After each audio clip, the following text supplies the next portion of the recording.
A solemn day in American history, 1 year since the chaos at the Capitol.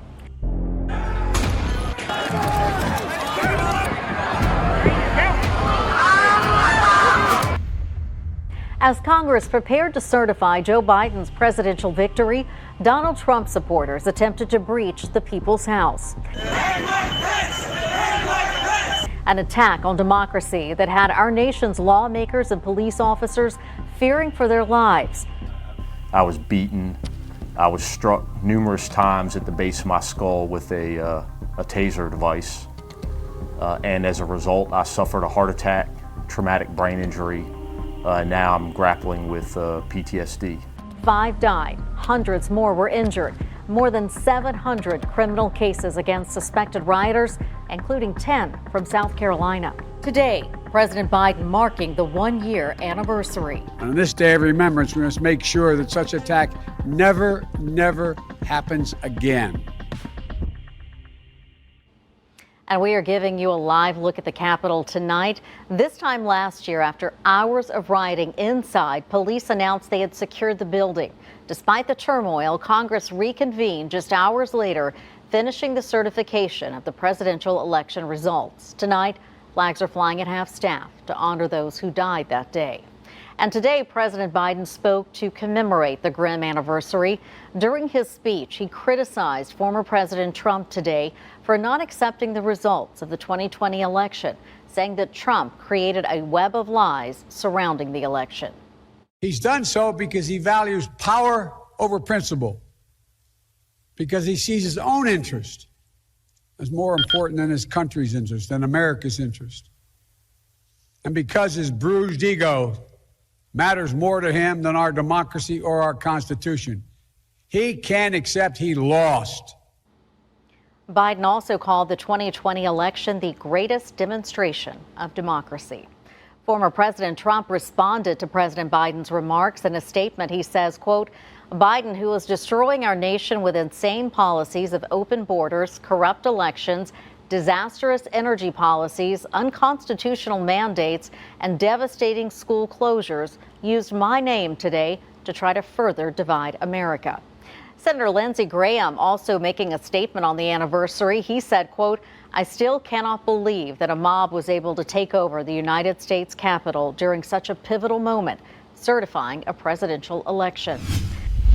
Congressman Rice said the riots on January 6 were a day in which democracy was nearly lost altogether.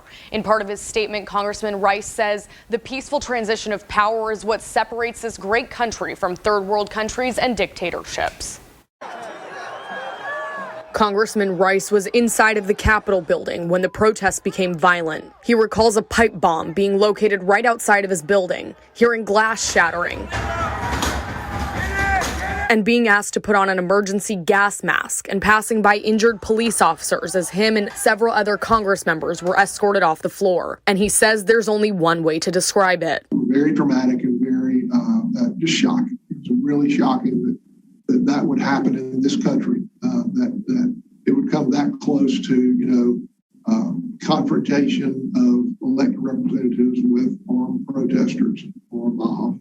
And, they were shouting, hang Mike Pence and hang Nancy Pelosi. And Congressman Rice says he was angry when the attack happened, and he's still angry now, 1 year later. During the insurrection, he says he had only one question going through his mind. Quote, where is the president? I was waiting for the president to do a news conference to stop it, like any other president I can imagine in my lifetime that would, have gotten in the press immediately and said, this has got to stop, and taken action to stop it.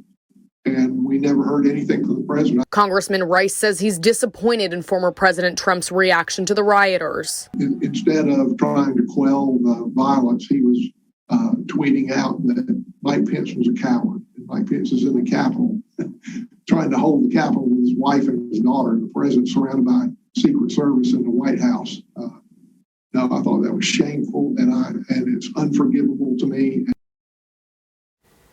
Congressman Rice says he supported Trump during his run for office and as his time as president. But he says Trump's lack of response during the attack at the Capitol was a turning point. Congressman Rice later voted to impeach former President Trump. Yeah, Jen, well, neighbors here in the Litchfield Breezes neighborhood, they woke up this morning to sirens and smoke as a home caught fire, burning to the ground, also claiming the lives of 2 people inside of it. Fire officials now telling me that was a married couple in their 70s. Just devastated. Just hard to believe. Hard to believe. A morning fire leaving a Pawleys Island family and neighborhood heartbroken. This is tough on our fire department. It's tough on our members and the neighbors as well. You know, they got a lot of friends in this neighborhood. We're a small, tight-knit community. Crews with Midway Fire Rescue responded to Windy Lane just before 6 this morning after someone from across Highway 17 called, saying a home was on fire. And literally, the whole building was on fire at that time, and we had a second structure next door to that was also burning. As crews worked to contain the fire, the situation changed. We're working on the premise that there's still an adult couple that did not make it out of that building. Unfortunately, we're working on the premise that we're dealing with 2 fire fatalities. State fire officials and SLED officers are helping to investigate. The news sending shockwaves to neighbors. I spoke to one off camera. They're all just devastated as well, and just hard to comprehend that this happened, and it's just unbelievable and just so sad. Fire officials did say one person made it out of the home in time.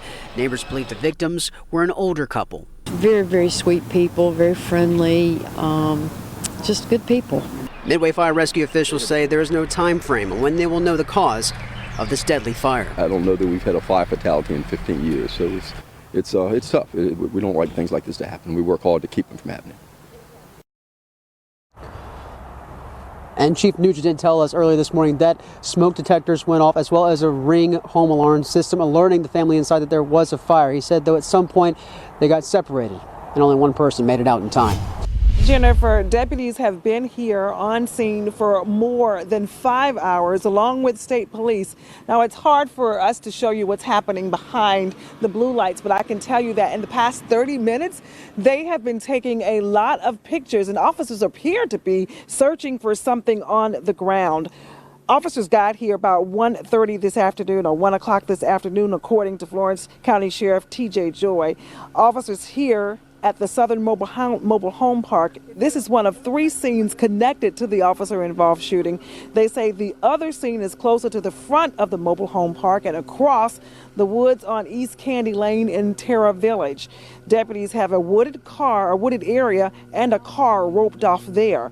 Now, Florence County Sheriff T.J. Joy tells me his deputy wasn't hurt, but a man was shot. We learned about an hour and a half ago that the Florence County coroner is here on scene. A source close to the investigation tells me this shooting stemmed from a chase, but it hasn't been officially released yet as to what led up to the deadly shooting. Some people in the community say they heard their dogs barking out of control, followed by sirens and lots of blue lights.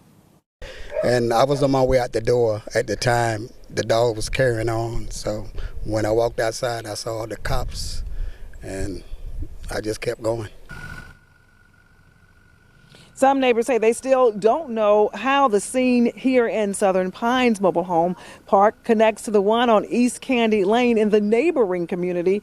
They're hoping deputies will tell them more before they leave the scene. Now, state police haven't released any information since about 1:30 this afternoon, and at that time they told us that their agents were here on scene. We will continue working for you to gather as much information as we can to keep you updated on what happened.